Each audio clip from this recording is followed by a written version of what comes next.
Globespan is a Guyanese dialogue moving towards the realization of one nation in one Guyana.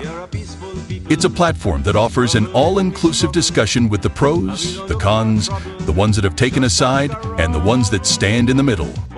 Globespan believes agreeing and disagreeing are part of the nation building.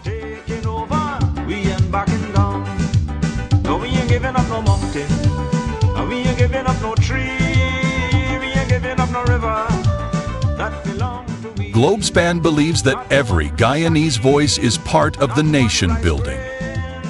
As we span the globe for voices from the diaspora and those living home, we stand on our commitment that we are all Guyanese working towards one nation in one Guyana.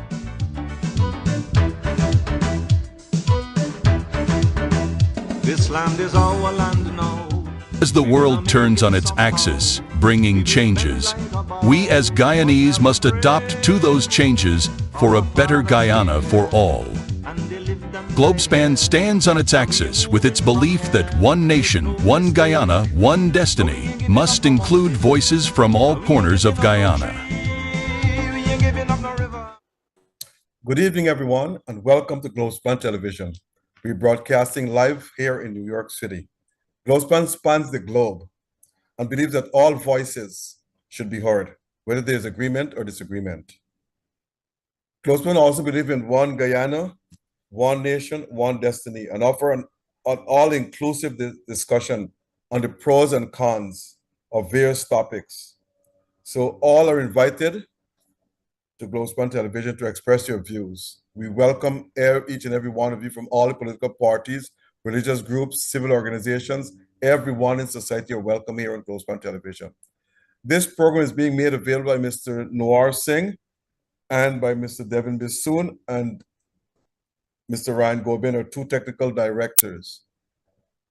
We can be heard on Facebook, YouTube, and all the other social networks. And also, I must say that we are a fair and balanced network. Having said all of that, I welcome to all our listeners to Globespan. A special thanks to you to tune in tonight, to all our listeners, and also special thanks to our sponsors as well. So tonight we have as our guest, we have two guests tonight. Mr. Daniel Siram, the chairman of Region 4, and Mr. Samuel Sandy, the vice chair of Region 4. As you know, both of them have endorsed President Dr. Orfan Ali. So we're having them here tonight to talk about the regional politics, to talk about their endorsement, and also to discuss the upcoming elections. All the pros and cons are there. So, Mr. Sandy, let me welcome you, and hoping that Mr. Siam will join us in a few minutes' time. Welcome to the program, Mr. Sandy. Thank you very much, Dr. Rose, for having me. Good night to you, and good night to your viewers. Since you're known probably in the community in Georgetown and its environment, outside environments and so forth, can you give us a background of yourself so that our listeners can be able to actually assess who you are and know who you are? Thank you very much. So I am from the village of Golden Grove on the east coast of Demerara. I have been involved in politics for well over 20 years, mostly at the village level and also behind the scenes. I'm also an educator. I've been in the field of education for well over 15 to 18 years. And currently I serve as vice chair. Also, I serve as a university lecturer. And I also have other interests that I currently engage in. So that pretty much sums up who I am at this point. So you have a broad range. You lecture at UG. What do you lecture in at UG, may I ask? English. English? Yes. Wow, that's very good. Studies, now, etc. how long have you been the vice chair of the RDC? Well, in a Region few 4? months, it will be 5 years. So you actually started in 2020. Yes. Sometime in in October July, of August. Okay. October of Now, 20. okay. Okay. Now, you station up Sue's Dyke, am I right, or Timeri area? Yes, I am. And the chairman is stationed up in where? The chairman is stationed in Triumph on the East Coast. Is, okay. Is there a reason for that split? The vice chair to be one at one location and the chairman to be at another location? We have a vast region that Mhm. starts from Oblissa all the way to the western bank of the Mahaika River. And so if both the chair and vice chair are concentrated in one area on the East Coast, then we wouldn't have the kind of representation and oversight on the East Bank. And we know that Georgetown is governed by a municipality. So it made better sense to have the chair on the East Coast and the vice chair on the East Bank. Okay. Can you explain to our listeners what is the role and function of the RDC? It's So the the Regional Democratic Council. so the Regional Democratic Council performs delegated roles and functions of the central ministries. The Regional Democratic Council has 5 programs. Those programs include finance and administration, the public works program, the health program, the education program, and the drainage and irrigation program. And so what we do, we implement um, the programs of central government. We also have a regional budget, and that regional budget is funded also by central government. We make policies. However, we are duty bound to follow those policies of central government. And so we are just the second tier of government. We have the 17 NDCs. We do not enjoy direct oversight of these NDCs as as it's currently, the NDCs are really covered by a commission. And outside of that, we do provide support to the NDCs and also those areas that are not covered by NDCs. Um, we pride ourselves in being closer to the people than that of central government. So in preparing programs and also preparing, listening to the concerns of the people and so on, we are better able to respond more directly to the people in the region than that of central government. We do not have the kind of budget like central government, and I know some persons really expect the region to go above and beyond, but we do not have access to that kind of resources. We wish we had, but it isn't so. So we partner more with central government in ensuring that their planned programs are implemented. Do you receive a yearly budget from the government? Yes, every year we propose a budget to the government, and the government. This budget is prepared and debated in the parliament, and is approved in the parliament. Most times we ask for a lot, but we don't really get what we want, and we try to make it work with what we do receive. How much you got this year? Just about, I think about between 4 and 6 billion, I think. I cannot recall the exact figure.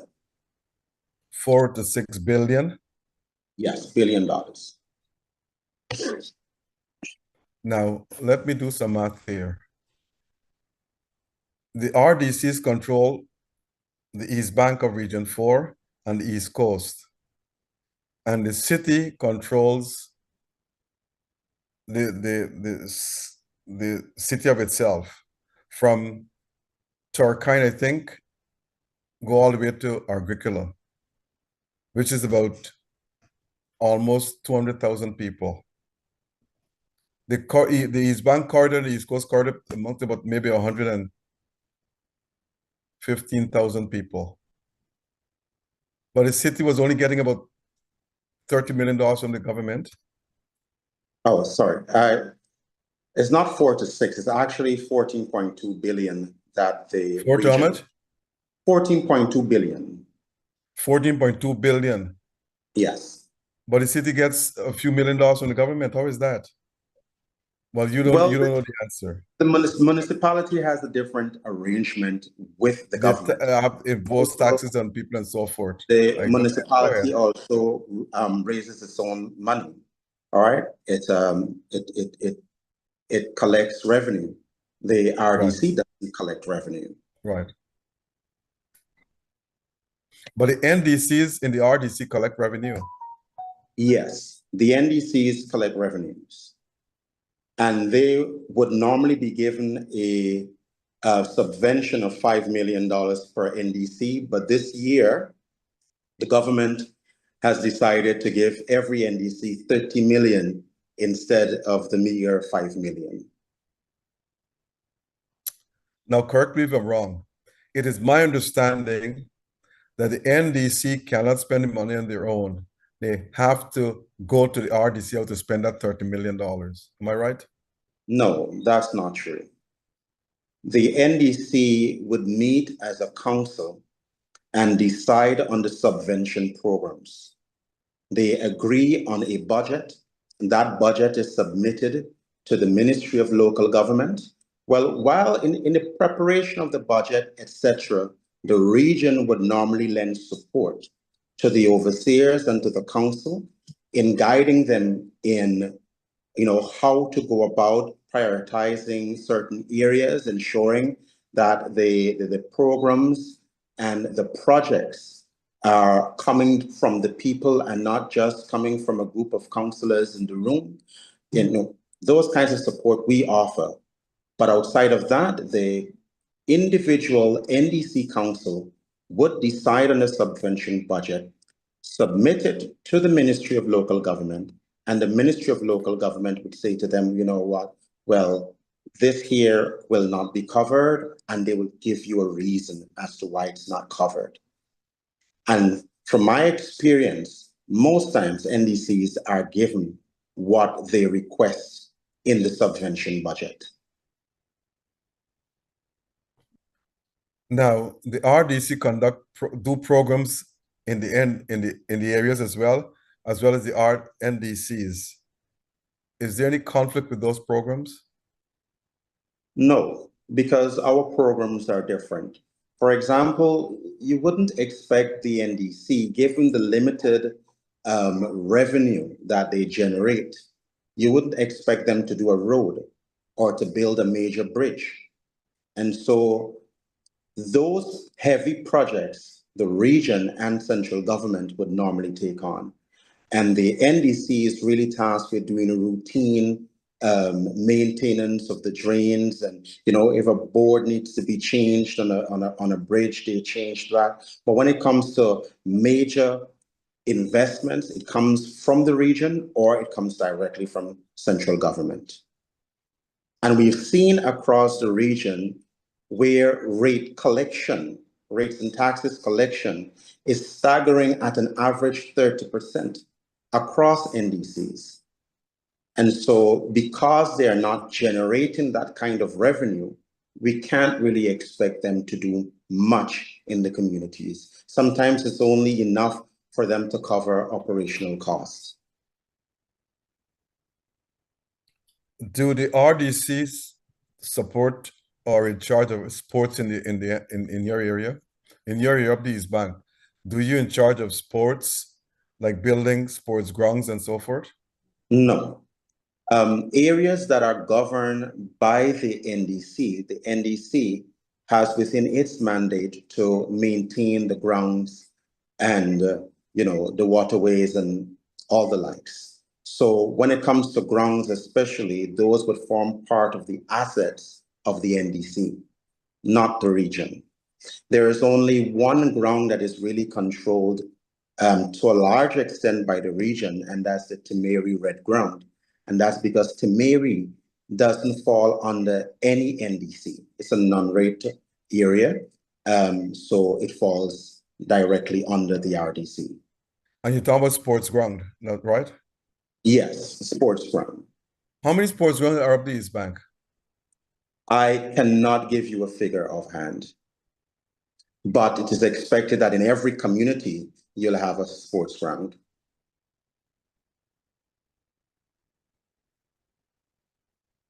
Because I have a question here from one of our listeners, and he seems to be a youth, and he says in his community,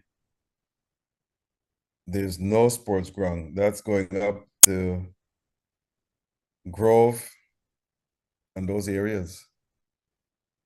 Okay, if I know the community of itself, then I might be able to follow up on that, but. Okay, that's fair. Now, so you spend your budget on those things, repairing the youth projects, and the NDC will do small things. Now, the NDCs of itself, most of them across the region, they have this. Okay, let me go back to this question. The RDCs, they have the same budget across all the regions, or it's based on population? Well, there are many factors that would inform the budget. It has also to do with the government and what the government wants to achieve within the region. Population is a factor, but it isn't the only factor that is taken into consideration in preparing regional budget. What are some of the other factors? May I ask? Well, you have to look at number one, you have to look at the government's manifesto and what the government aims to achieve in these different areas. You have to look at the needs of the people. You know, maybe in region 4 at this point, we may have the need for 3 or 4 regional hospitals. And maybe in region 8, given the population, you may just need 1. And so you take the needs of the people into consideration. You take the population into consideration. You look at the manifesto. You look at, well, the government is in a better position to also add what are the other motivating factors in determining how much it allocates to a region. All regions want more money, but okay. Go ahead. All regions want more money, but we have to contend with what the government gives. Remember that we perform delegated roles and functions of the central ministries. So we really decentralize power. Let's say I want to establish a hotel of the East Bank. Do I go through the NDC, the RDC, or the government? Well, a hotel, if it's NDC area, then you will need a no objection letter from the NDC. Also, you'll need to submit your building plan to the NDC. And the NDC has a sanitary, and depending on the nature of the project, there might be other players involved so that a determination could be made as to whether it be granted or not. And so we haven't taken away that authority from the council, because it's the council that actually decides on approving plans. But does the RDC has any role in the construction of a hotel of the East Bank? Yes, in the areas that are not covered by the NDC. And I say it's a procedural thing for persons to seek a no objection from the RDC. Go ahead. Sorry about that. Yes. Okay. Now, you have the Port of Content with, which is probably the largest project in your area there, or the largest building, I think. Now, have you ever had already or teachers complain in the region that planes coming in create a lot of noise in the schools? No, I have never received such reports. And frankly, I haven't read of any person writing in the press about the, noise nuisance or that being an issue. I haven't. Okay. So can you tell our listeners, if you name three of your largest problems you experience of the East Bank that you had encountered over the years, and you actually had to solve them, could you name three of them? The first one is traffic. Okay, good one. The second one would be the roads, but both are being addressed at this point. The quality of the road is being improved, and it could be faster, but it's taking some time. And the traffic congestion, that has eased a great lot given the introduction of Heroes Highways. So I'm happy about those two. The third has to do with employment. Youths are seen in almost every community, sometimes liming, and most times you approach them, you ask, whether they are gainfully employed, and they say no. And most times you ask them, why is it that you're not employed? It's not that there isn't an availability of jobs. The issue for them is that they cannot work for a certain amount of money. So it's more an issue of underemployment in their view than actually jobs being available. So those three would be, at the top of my list. But is the central government responsible for the roads coming down from Soesdijk? Am I right? Yes, yes. The potholes too. Everything road related, that's Ministry of Public Works. Now, you have traveled constantly going up to work there, and you've encountered the potholes there. Have you made any requests to the central government that these holes supposed to be fixed? Because I travel there are many, many potholes. The government is aware, the ministry is aware of these potholes, etc. But I guess it's a brief interruption, given a new road is being built at this point. And so we have to suffer a bit for now, but the greater good is yet to be rewarded. So we work towards that. But yes, I would hope that the potholes could be addressed, instantaneously. And I know that the ministry has received quite a number of reports as it relates to that, and they are working aggressively to correct that. So if you're to make any recommendation to the government as how to improve the East Bank, the traffic, what about the health centers? The NDC in charge of the health centers, am I right? No, the health centers fall directly under the regional program of health. That's the RDC. Yes, that's the RDC. And how do you address the problems in the health center there? So you're in charge of the Diamond Hospital. Well, the new hospital has just been reopened, the Diamond. The NDC in charge of that hospital, running it, no, that's the managing RDC. it, I should say. The RDC. The RDC, rather, yes. The Yes. RDC. Now, are those clinics and that hospital properly staffed? As it is right now, I do not have a report as it relates to a figure.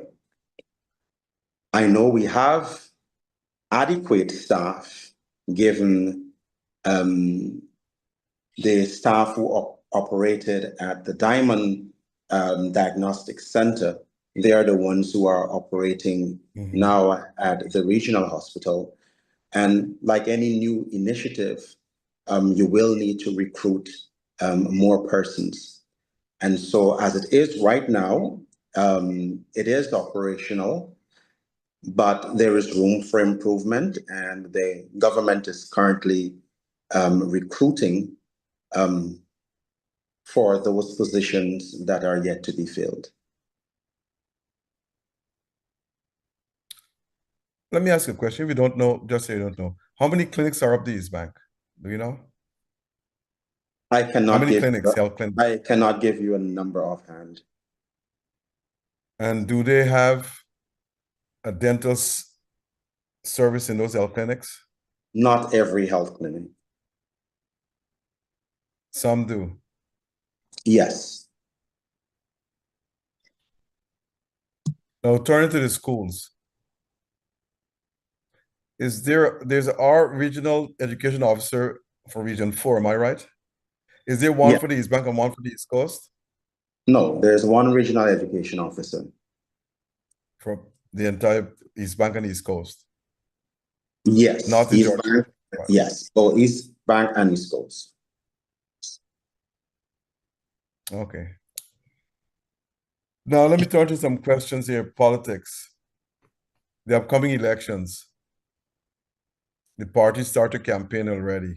All the parties, the AFC, the APNU, PAP, and all the other parties.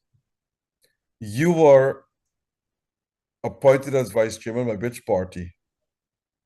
By a Partnership for National Unity plus the Alliance for Change. Okay. And recently you endorsed President Ali. Yes, I endorsed President Ali, yes, for second term, but in terms of endorsing his programs, that wouldn't be the first time. I have done so consistently over the years. You have endorsed his programs over the years. Yes, I have. What are some of these programs that you endorse that you like very, very much? I know you got a lot of programs and he's doing a fantastic job. I know that for a fact. But what are some of the programs that caught your eyes to cause you to endorse him for a second term? Okay. Apart from being a people's person, apart from being one of the nicest presidents we ever had in the country, apart from going out and reaching the people and talking to them and explaining to them what goes on and so forth.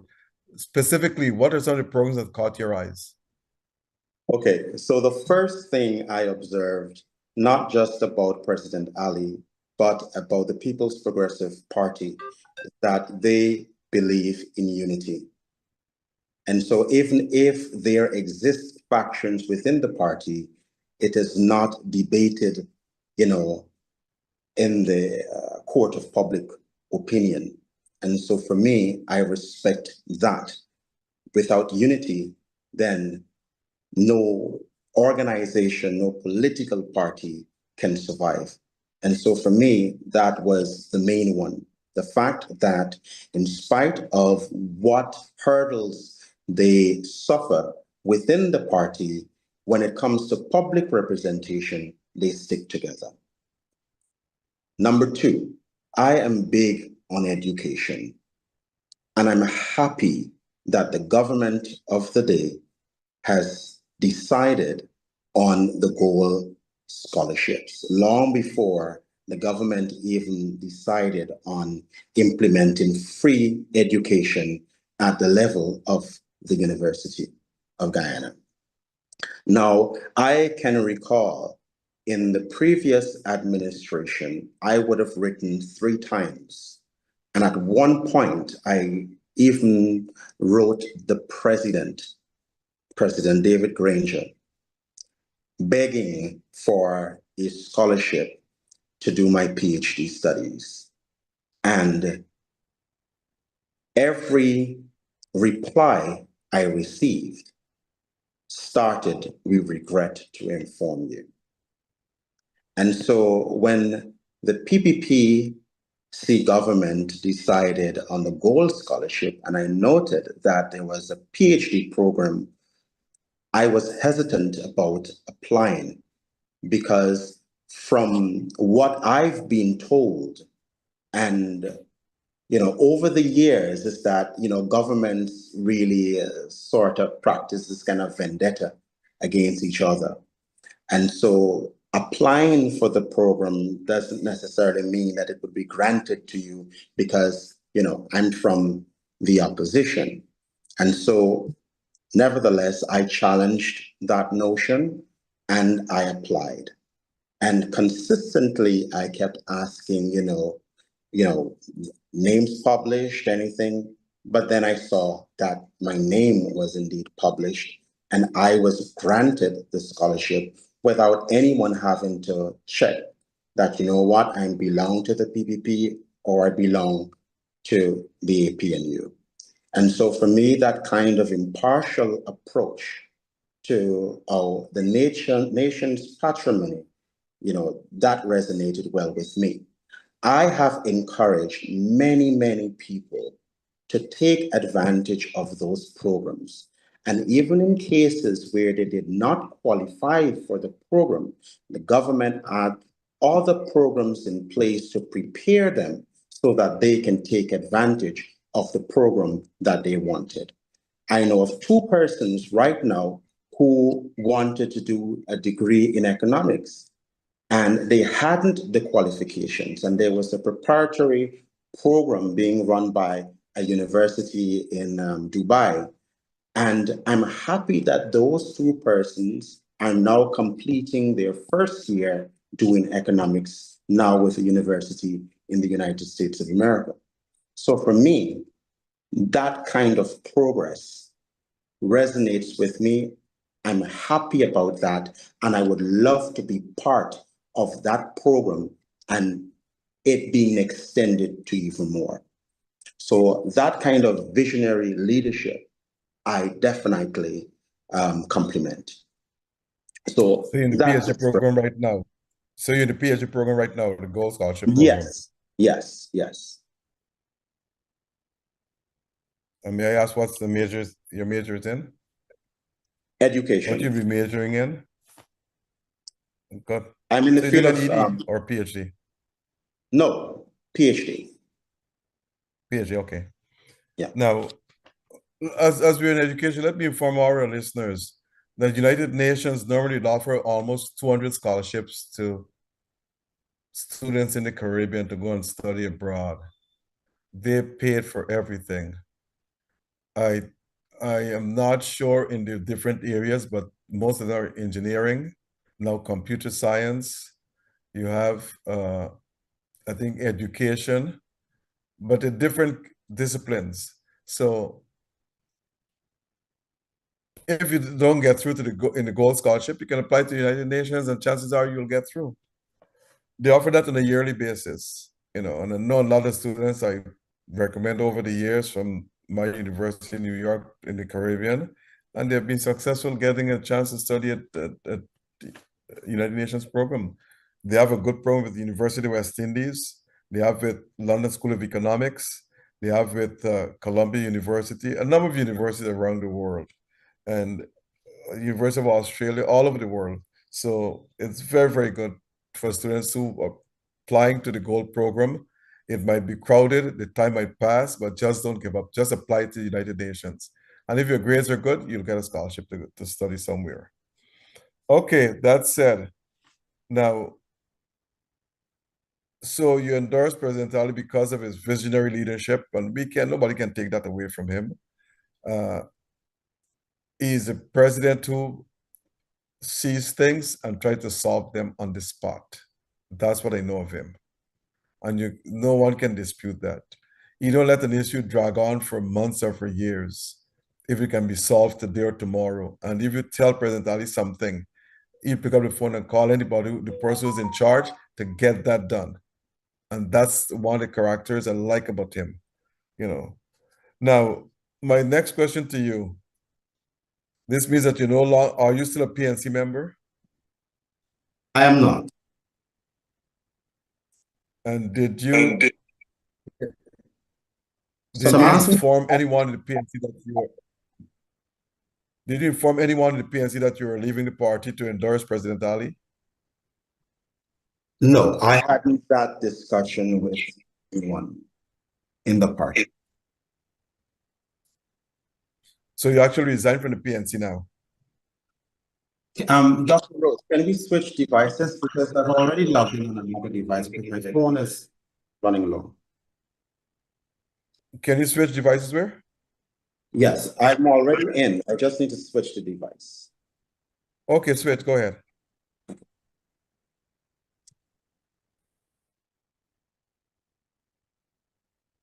Yes, Dr. Rose. You're good now? So you're no longer a member of the PNC. How long have you been with the PNC? I have been with the People's National Congress Reform for well over 20 years. Wow, that's a long time. Yes.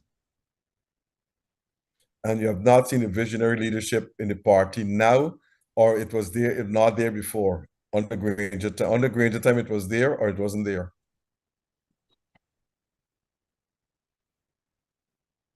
I like your question, and I'm trying not to color my answers. The ideals of the party are very important to me. I recognize that under Comrade Hoyt, that those ideals meant something to the rank and file of the party. Recognize with Comrade Corbyn that those ideals remain important. I recognize the same with Comrade Granger, even though many might label him as a newcomer. I know that he has always been there. The current construct of the party, personally, I believe it suits the 1970s and 80s and not a modern day progressive Guyana. So in other words, you're saying the party has left you? Yeah, it's like I cannot identify with the programs and plans and structures and ideals of the current construct of the party. Or the current leadership, let's call it as it is. I wouldn't just blame it on the leadership of the party, because every member of the party has a responsibility also. So where we go in the when we go in the right direction, it's for us to cheer on. And when we go in the wrong direction, it's for us also to be responsible enough to say to our leaders, we need to pause, we need to reflect, and we need to take ownership of whatever wrong and try to right those wrongs and find solutions. And I don't see that happening. Very good answer. And you're not alone. From what I gather and hear from people, they're saying that they have been a member of the party for years, but today the party has left them. They haven't left the party. So they have to move somewhere else. Where that somewhere else is, I don't know. But I said they'll decide that somewhere down the road. So you're not alone in that. So now the question is campaigning. You'll be campaigning for the PPP. Yes, I have been campaigning with the PPP. Yes, I have. Okay, that's good, good to know. And Vice President Jagger says that the people coming over, joining the party, are free to come over and do this. President Ali says he welcome all because he believes in inclusiveness and everything else. But Vice President Jagger says no jobs have been promised to nobody. No jobs whatsoever.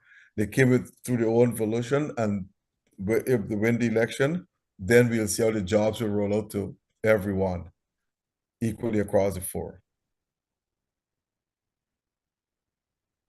Is that true? I haven't had a conversation with Vice President Jack Dio. I haven't had a conversation even with His Excellency. I haven't had any conversation with anyone in the PPP about securing a job offer. Okay. My motivation to join the PPP is not because I want anything. It's because I want to continue to contribute to the development of this nation. And I pride myself as an employable person. And True. so True. I spent 20 years and more with the PNC throughout all the challenges. And, you know, the hardest I've worked would have been in 2020 because I was the operations manager for the East Coast campaign. And it wasn't 2 cents work that we put in to the campaign. So, and prior to that, when we were in government, the government never offered me a job. I never requested of the government to hand me a job. Good. Now, there's some personal questions. You don't have to answer them. Are your Certainly. parents supporters of the PNC or members of the PNC? Are your parents alive? Yes, yes, yes. My parents are Are alive. they supporters of the PNC or members? My parents are quite progressive in their thinking at this point. And note that the dynamics of voting in my family has shifted over the years. Comrade Raphael Trotman is a cousin of mine. And so Okay. at one point, the family was more in the direction of voting for the AFC because of him. Yes. So it's not to say that my family is rooted and grounded in the PNC. You know, our support has been, or my support over the years has been in the PNC. But when it comes to my family, it has been between the PNC and that of the Alliance for Change. So they haven't said anything to you? What have they said to you when you said you endorsed President Ali and you'll be campaigning for the PP? Well, I would rather not put that on record. Okay, okay, great. But Now, the other question I want to add, okay, admit, that's fair, I that's must fair, admit, it's all positive. that's fair, that's fair. As I said, you can answer, you don't have to answer. Now, you have a lot of party comrades in the PNC. There's no question about that. Yes. Have they stopped talking to you? Have they denounced you? What have there been any falling out? Because I think No. friendship goes far above politics in my book. If I have you as a friend, let's say we're from the same party, let's say God's party, and you want to join Jesus' party or Noah's party, go ahead. But we're going to remain friends. That's how I see friendship. Was the same thing for you, or you had some falling out? Because listen, I have been with the people. All right. I've never been the type of person to be a social media warrior. And whatever I do in the communities, whatever I do with people, it remains there. You know, so if you give someone a bread, I don't see the need for you to take a picture of it and blanket it across social media. Now, like I said, this isn't the first time I would have endorsed the programs and policies of the current government. And so persons understand that I'm a very fair person. I'm a very objective person when it comes to policies and anything to do with development. And so I have not received any kind of backlash or any kind of negativity from anyone in my community, or I have even had the privilege of reading some of the Facebook comments. I've seen a few here and there, but nothing major, because my work speaks for itself. True. Well Whether I said. sit on the Let me go to side of the commercial. Go PPP ahead. or the side of the PNC, my aim is to work towards people development. That has always been my aim. Okay, thanks. Let me go to a commercial break. Listeners, don't go anywhere. Viewers, stay tuned. We'll be right back within the next minute or so. All from OneSupplier.com. One is a number. All from OneSupplier.com is a place where you can get all your West Indian dishes, cuisines, whatever you call it. Your West Indian food, your West Indian groceries, roti, fish, curry, meat, whatever you want. And they have home delivery as well. We deliver across the country. You can use your EBT card, your debit card, or your credit cards. Located at 10809 Liberty Avenue in Richmond Hill, and the telephone is 718-551-3292. 718-551-3292. Then I come to my favorite travel span. Over 30 years of experience in the traveling industry. So if you have any problems traveling, leave your problems with TravelSpan staff, and they will solve all of them for you. They're very experienced, and they address all your travel needs. Now, they have upcoming tours to Dubai, India, South Africa, Norway, and other countries. Located at 108-109 Liberty Avenue in Richmond Hill, and the number is 718-845-0437. 718-845-0437. And they have offices in Georgetown, 227-1701. Rosal, turn up the quarantine, 337-4287. In Chagunas, in Trinidad and Tobago, 665-3383. And in Val Park in Trinidad, 645-1604. Now, I want all our listeners to bear with me, and you too, Mr. Sandy, because I have three of the most ridiculous stories happening in this country as we speak. So, listeners, bear with me, and you're going to hear the ridiculousness of these stories. First, I want to tell you all that on the 24th of April, a pipe was broken in front of my cousin's home in Auckland Village under quarantine. That's on the 24th of April. 3 sets of groups went there, and they said the pipe is broken underneath the road. So they have to get permission from someone to dig up the road in order to fix the pipe. Today is the 16th of June. I was up to quarantine over the weekend, and I was there. I passed there. The pipe has not been fixed as yet. And the water gushing out at such a fast rate. They said the amount of water lost within that month and a half could give the people of Auckland free water for 3.5 to 4 months. No one has responded to the breakages yet. Nobody. Since the 24th of April, water gushing out of that pipe. And 3 sets of staff went there. And they still haven't got permission to break the road to fix the pipe. So Christmas might come and the pipe might still not be fixed. Number 2, concerning the Guyana Water Inc. Gate. St. Columbus Presbyterian Church, number 1, Gibraltar. I was born there and I was baptized in that church.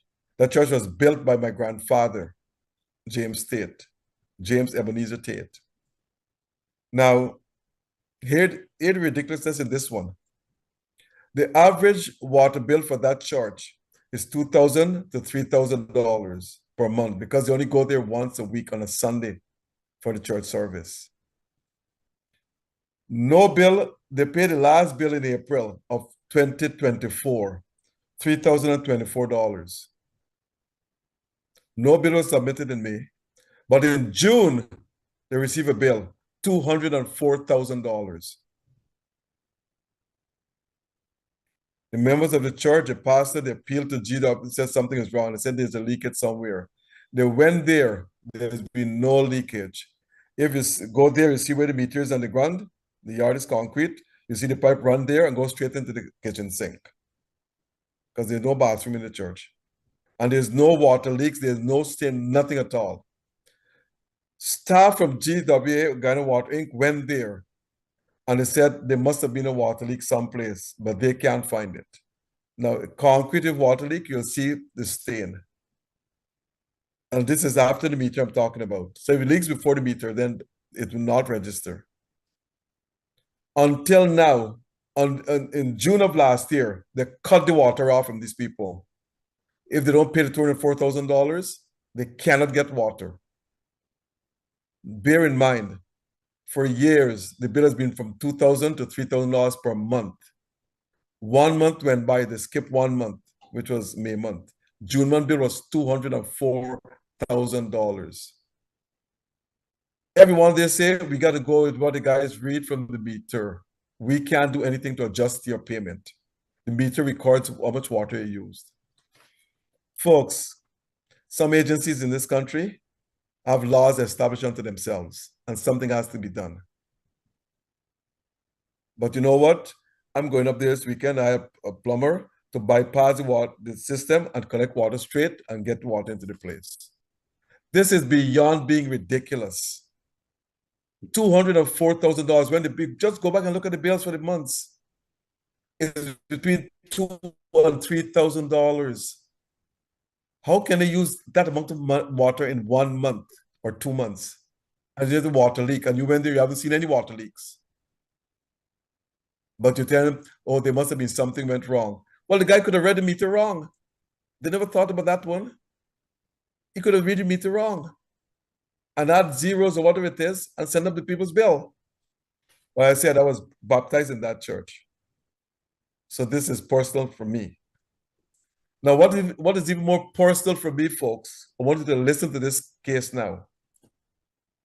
This is another cousin, and I got lots of cousins in Guyana. Let me say this to all of you. My grandfather had 20 children. So I got over 700-800 cousins in Guyana. A few in the States, about 100 or 200 in the States. Now, my cousin, she's a mother of 5 children. I want you all to listen to this. A mother of 5 children, single mother of 5 children. Lost her car on the 10th of February last year. The police said she lives up the bank. What that village name again? Cairnsville. She lives in Cairnsville. The police at I think it's Grove Providence Police Station found the car a few days after, and they said they found the car with drugs inside. Now they found 3 guys in the car and a minor. I was told 2 of the guys are related to the police inspector who investigated the matter, and they put them on $20,000 station bail. They did not have to put any money down. They just signed a paper and they left. The little boy was told is his nephew or something, and he'd never charged a little kid who was 15 years old. Now, the car was damaged because the police chased them, the car crashed. My cousin had to spend $365,000 to fix her car. A single mother. I want the Minister of Social Service to hear this. She's not getting no public support. She runs a little hire car service to make a living. And she has a little shop that she sells to make a living. A single mother of 5 children, all in school. Now, those 3 kids, since last year, February, have not been brought to court. No charges have been filed against them. They have not been charged for anything. No car theft or nothing whatsoever. They have not been charged. She complained, and the inspector told her, if you come back to the complain, I will have to charge you. So she continued to complain about why these guys are not being charged. She wants compensation for her car. The inspector sent a file to the DPP office saying that she put the guy's picture on Facebook and charged her with cyber crime. I want you all to charge her with cyber crime. I want everyone in authority to hear the story. And put her on a $50,000 bail. She said she never put those screenshots on Facebook. He said, yes, it's you. Charge her for cyber crime.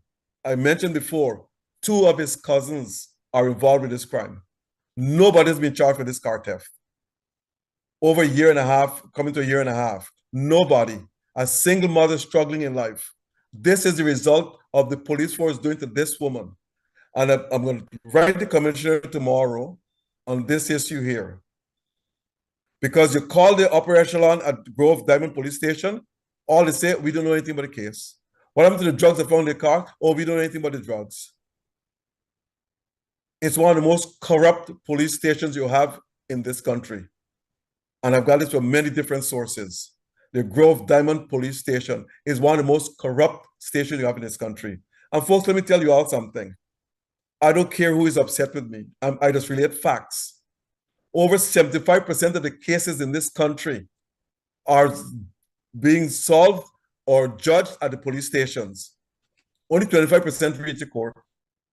Because if I commit a crime against someone, and I'll give you an instance just now, and I can bribe the police officer, no case will come up against me. And if the other person going to complain, he will find a charge to charge the other person. Case in point, a car hit a girl up the quarantine. And I know the story firsthand, so nobody tell me second-hand story. His front lights were damaged. Hit the girl on a bicycle.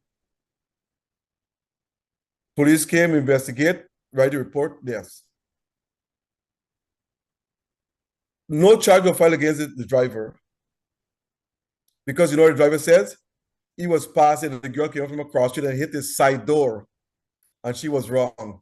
And the police demanded $20 from that mother for the child to pay the driver to fix his car.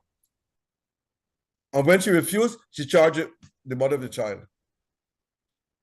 And no damage was done to the side of the car. The front lights broken when you hit the child. The child was hospitalized for 3 or 4 days.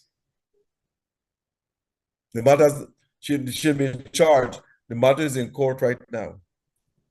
This is the police force we're dealing with. Not everyone in the police force is bad. But you got some rogue cops. And I'm asking the commissioner, you got to go on the ground.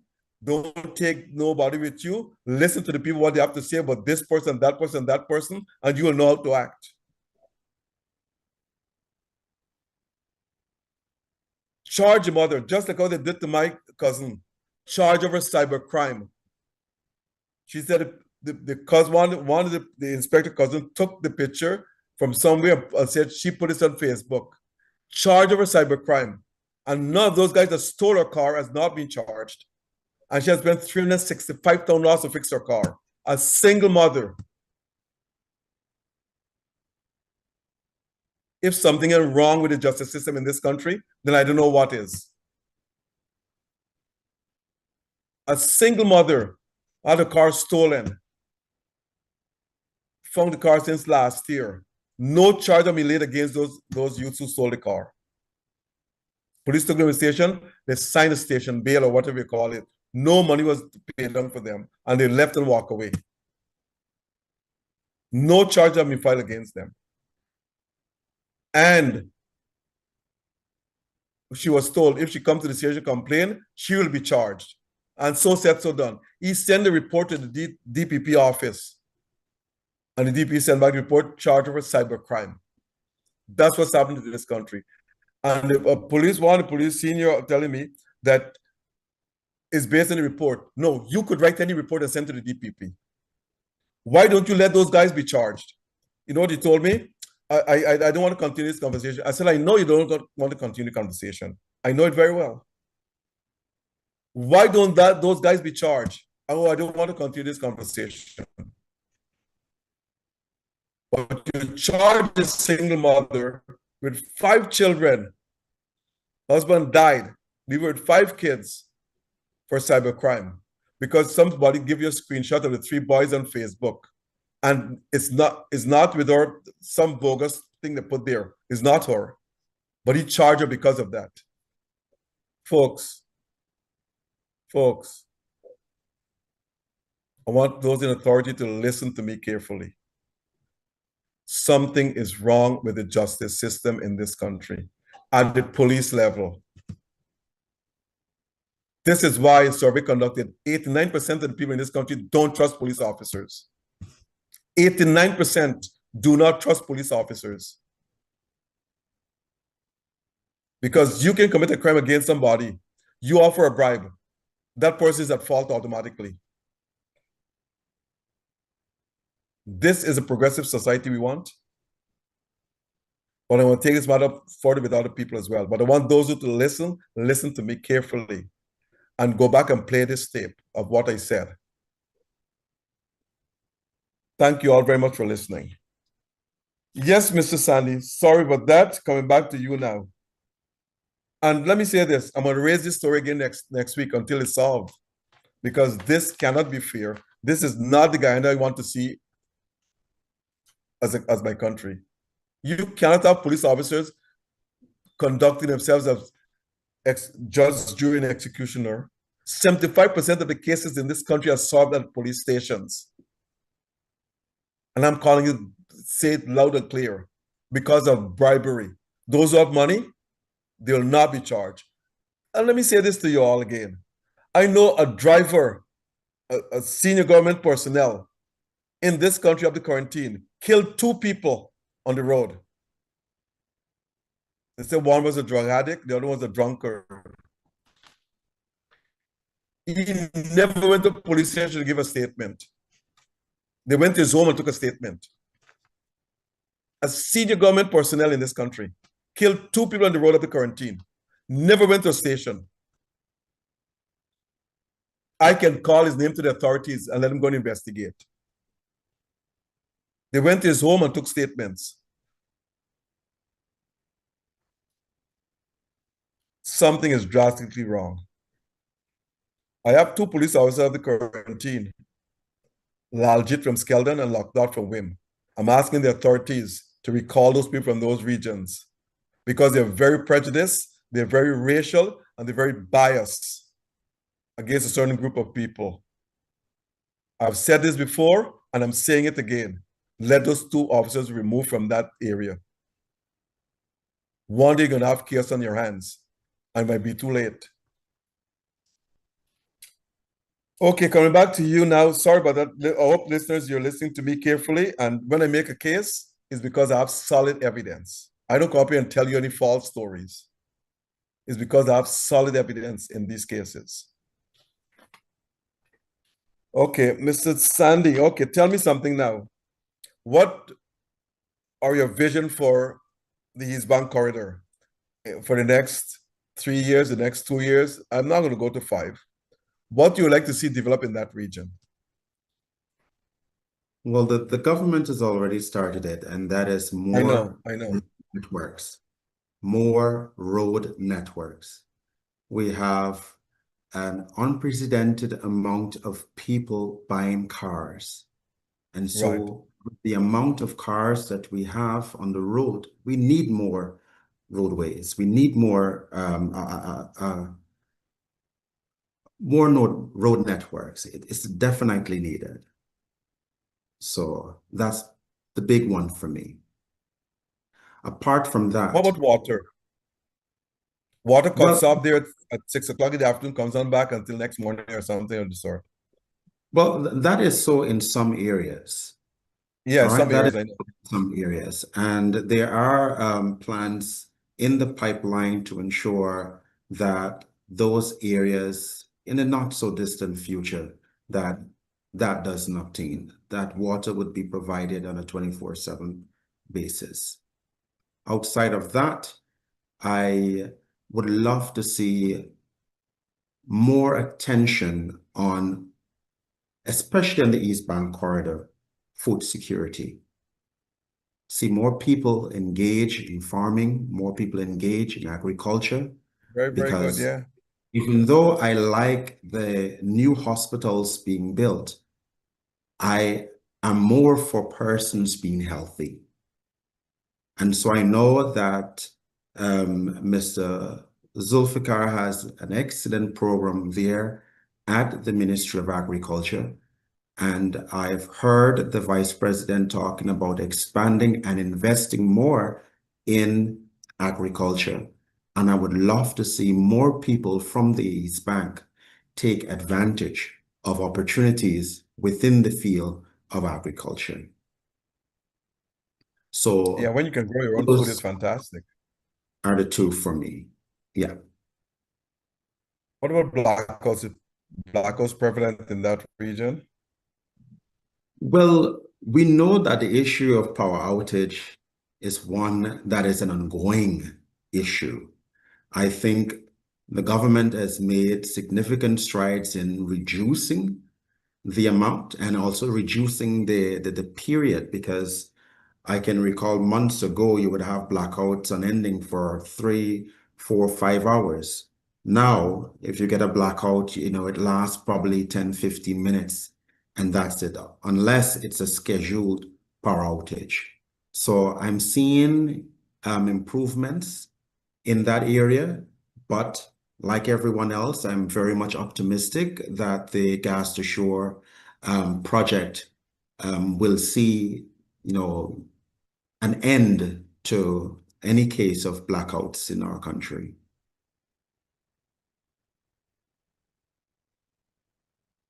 Yeah, that would be something very, very good indeed, because blackouts have been going on for almost 50 years, since in the 70s or in the early 80s. It's been a long, drawn-out process. And with blackouts happening in some parts of the country, people can't get running water and the place is hot and they get young kids. Oh my gosh, it's terrible. Now, having said all of that, your NDC, RDC. what's the structure like? The chairperson, the vice chairperson, you have an overseer? No, at the RDC, you have a regional executive officer.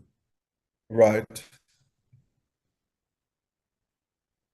The chair, So the vice chair, you and have what else? chair, the vice chair. We have 35 councillors in total, and including the chair and vice chair, along with the regional executive officer.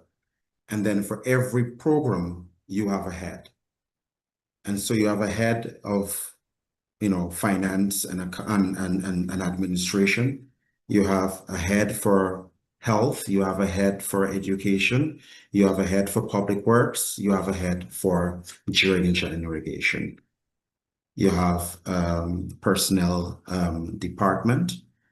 We have 2 craft centers, and the other departments that fall under those respective heads. I want you to tell our listeners, and you rightly said it before in our private conversation, that there should be a curriculum on these local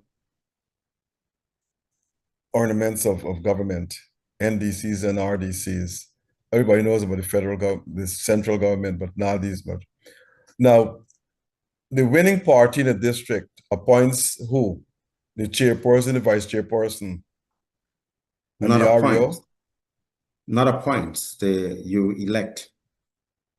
So the Who party elects you? you are elected by the councillors.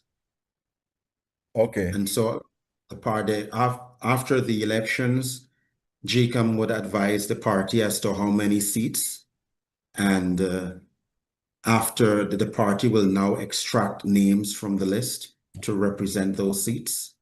And then those extracted, at the point of us being sworn as councillors, we also conduct the elections for chair and vice chair. Okay. So the party that wins the region will select the REO, regional executive officer. No, And the the chairs and regional vice chairs executive, will be like, the regional executive officer is appointed by the government. but on behalf of the winning party, the party wins the region. No. Tell me how that works. So the council is made up of councillors. Those are appointed by the respective political parties.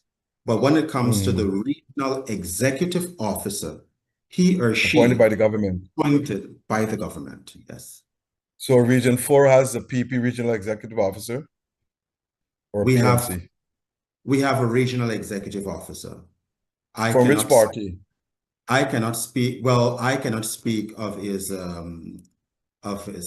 political side. I know he's a public servant, and as such, he's expected to not show any open loyalty to any particular political party. I haven't observed that, so I wouldn't want to label him as a PPP REO or a APNU REO. He is the regional executive officer.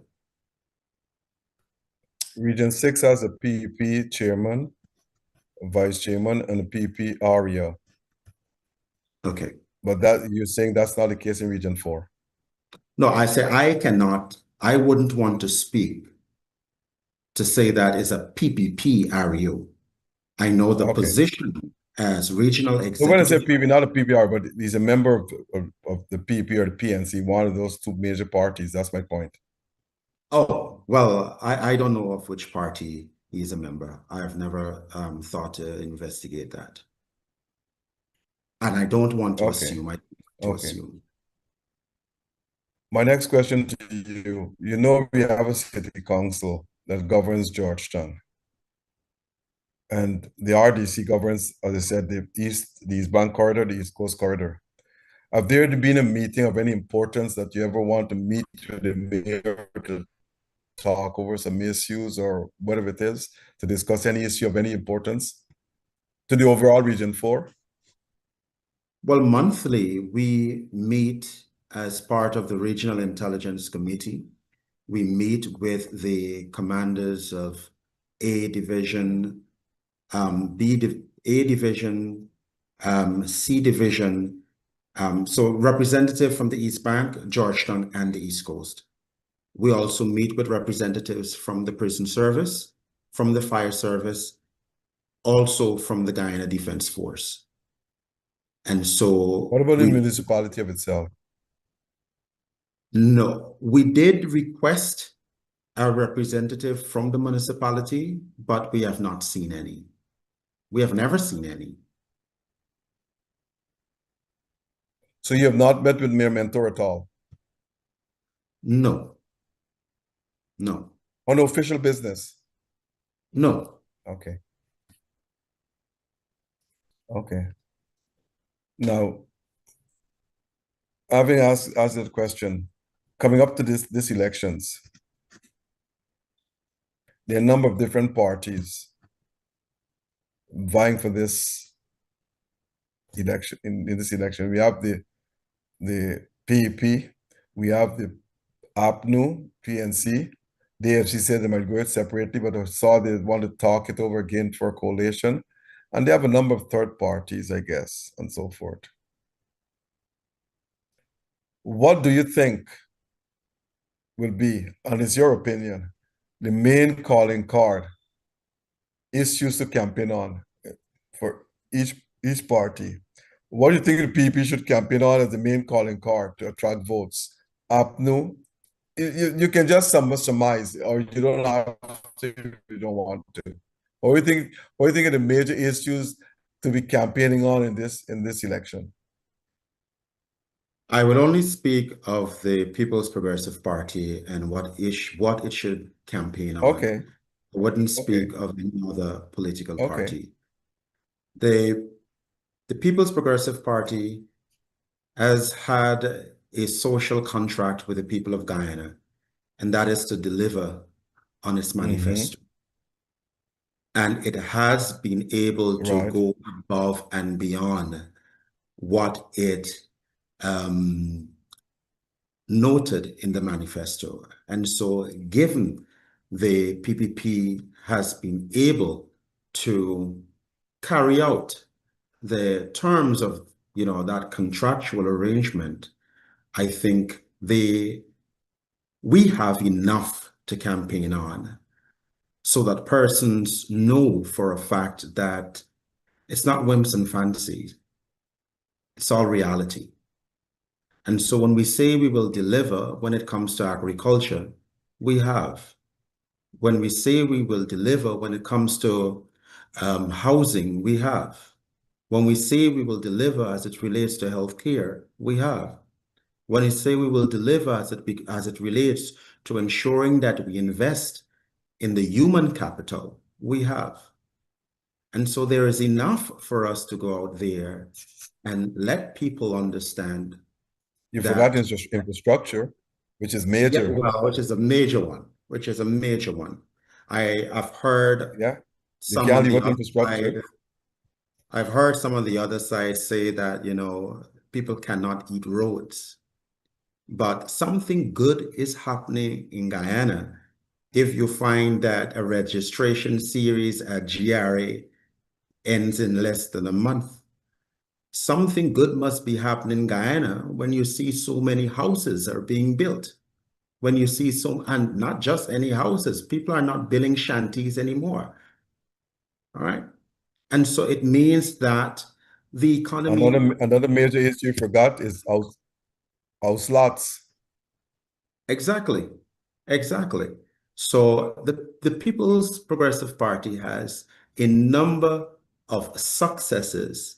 It has delivered its mandate, that it has delivered the contract it has signed with the Guyanese people, and that is enough to campaign on.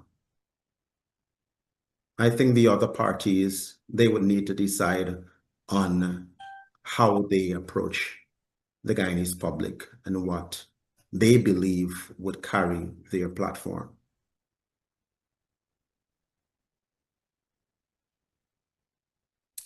Now, we in 2025, social media plays a very important role in everything we do in our lives today.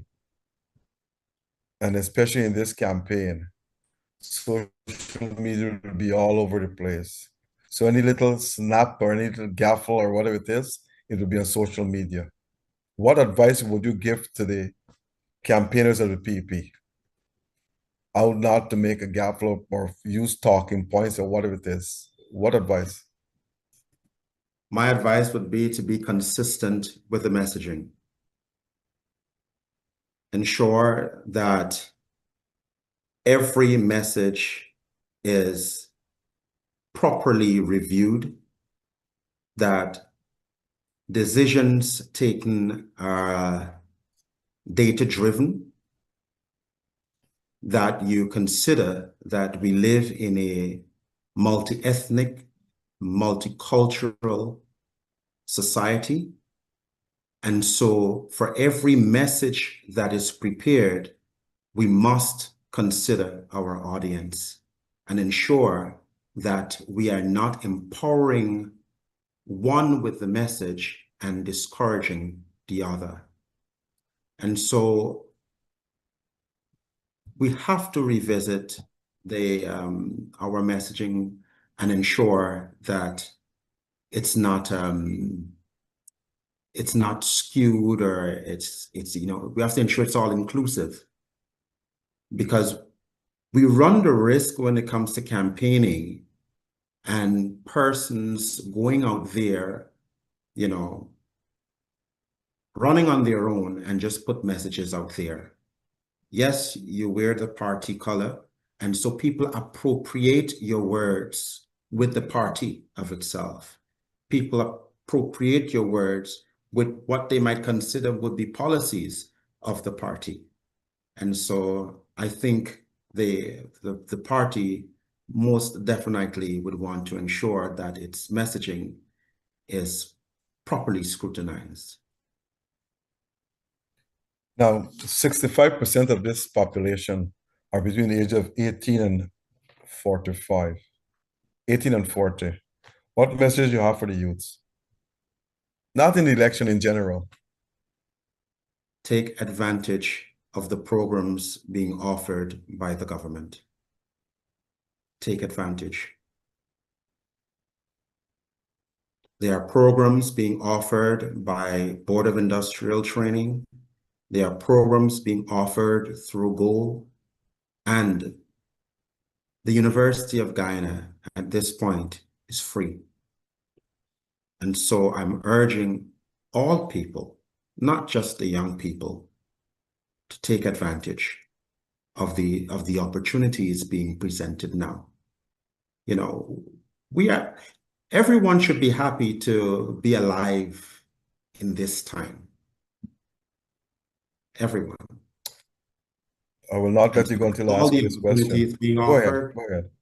yes, with all the opportunities being offered, you have only yourself to blame if you are not taking advantage of them. What do you think of the Adrian Young case? What, you have any views on it or what? I have many views, and I'm still looking for answers. I'm still looking for answers. I'm thinking that with every step of the investigation, we find more questions than answers. And so I would want to reserve any comment until I have a full understanding of what really transpired. As it is right now, we do not have a clear picture of what exactly transpired. But what I hate is the fact that some have decided to politicize the issue. And I don't think that if we truly want to pay homage to her, that we would use it for selfish gains. So those who are politicizing the issue, I humbly urge them not to. Baby Scallo has been charged and remanded to prison for his vulgarity against an Indian goddess. Your views? I honestly believe there is need for us to review most of these colonial laws. And so I would hope that someone, a good lawyer, can take up the case and try to have the bail be granted, let's say in the High Court. I don't think want was the freedom of expression. Well, there it is. There are many, even though the Constitution guarantees freedom of expression, I still believe there is need for us to be responsible in what we say, lest we create more tension. So I believe that is excessive, in terms of not granting him bail. He acknowledged that he did something wrong. He did apologize. So for me to remand him to prison on such a charge, I find that it's definitely, extreme.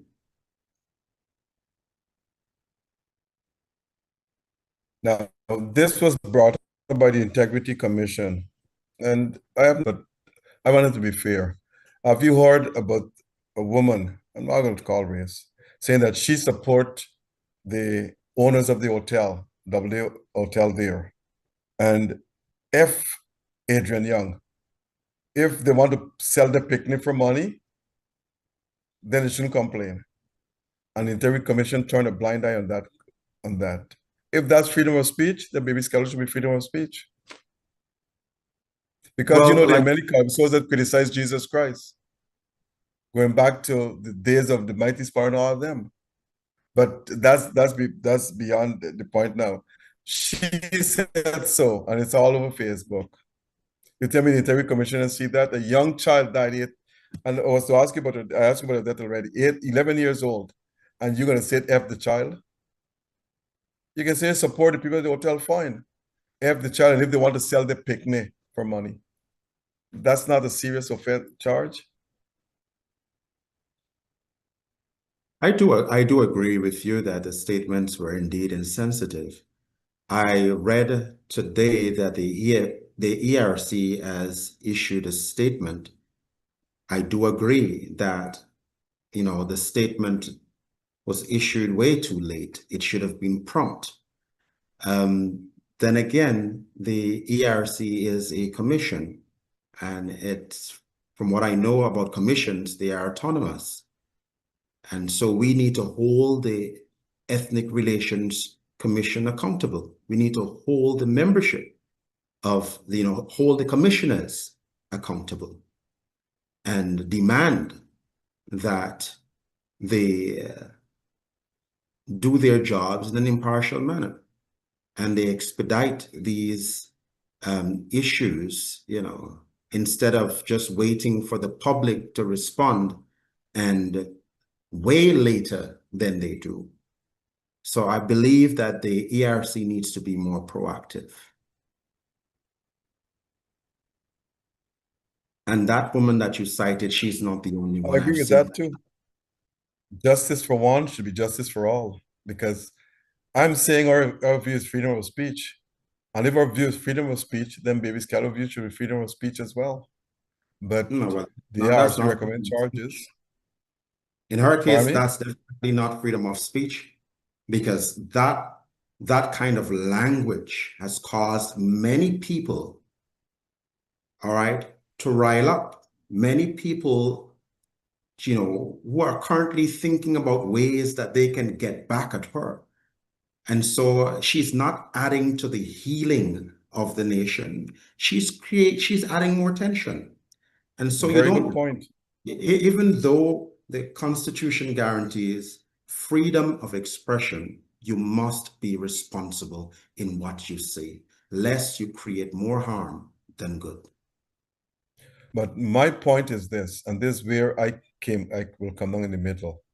A lot of views I read, and I'm not saying from who, condemn and criticize Baby Scallop. Say some even say he should be hanged, but they remain silent on what this woman said about young Adrian Young. And this is what I don't understand. How can you be so biased? And then you claim to say you're mourning for this child and what have you. The very voices that came down hard on Baby Scallop remain silent. No word from nobody against this woman. And you're going to telling me that this is fair in a society like ours? Nothing to say is fair. I understand that, but where are these voices? I come down on anything that is wrong. Because for me, wrong is wrong. I don't take sides. If my brother does something wrong, he's wrong. If I got a friend and he killed somebody, hey, face the consequences. Don't look out for me for help. You're not supposed to kill. That's me. Wrong is wrong. Anyway, we're coming to the end of the program. I'll offer you your closing remarks. Very good. You put a lot of insight into a lot of stuff here that a lot of people did not know, and I really appreciate your coming tonight. I'm very sorry that Daniel Serum could not have made it. He just came from something at Monrepo there.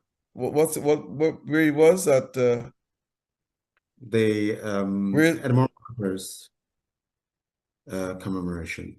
Okay, Elmore Martyrs. And I'm sorry you couldn't make it tonight. Maybe some future time we'll have him. But Mr. Sandy, you did extremely well. I could tell you held your own in this program. And your answers were well received, I think. But your closing remarks. Thank you very much, Dr. Rose. Thank you for having me on your program and giving me an opportunity to talk to the people of Guyana, those who are in Guyana and those who are in the diaspora. I'm urging our people in Guyana and across the diaspora to reflect on the work that the government has done over the period. Be very objective in doing so. Yes, there are things that we have done good, and there are things that we definitely need to improve on. But I want you to think about it and, offer your support for progress to continue. So with those words, I bid you adieu. Thank you very much, Mr. Vice Chairman. I shall address you. And thanks to all our listeners and sponsors tonight. Thank you for tuning in, our listeners and our sponsors. Thank you for supporting this program. Thanks to Noir Singh, operator of this program, and to Devin Bissoon and Rand Kissoon, our two technical directors. And as I said, we are a fair and balanced network. We invite all, it's election year. We invite all the members from any political party to join us. You have a free forum to come and express your views. And again, as I said, we can agree to disagree. Nothing wrong with that. We're living in a democratic society. Democracy is not only about elections, but it's about everything else. People's beliefs, people's expressions, people's views, and everything else. It all should be democratic in nature. And having said all of that, I also want to let our listeners know, span the globe. Globespan spans the globe. We broadcast from Australia, the continent, all the way down to the Western Hemisphere here. And we have listeners all over the world. So come here, express your pros and cons, and we welcome you. Again, thanks to all. I'm Dr. Asquith Rose saying goodbye tonight and good night to all our listeners. Thank you again, Mr. Sandy, for coming on. And hopefully, I'll see you sometime in the future. Thanks. Good night, everyone.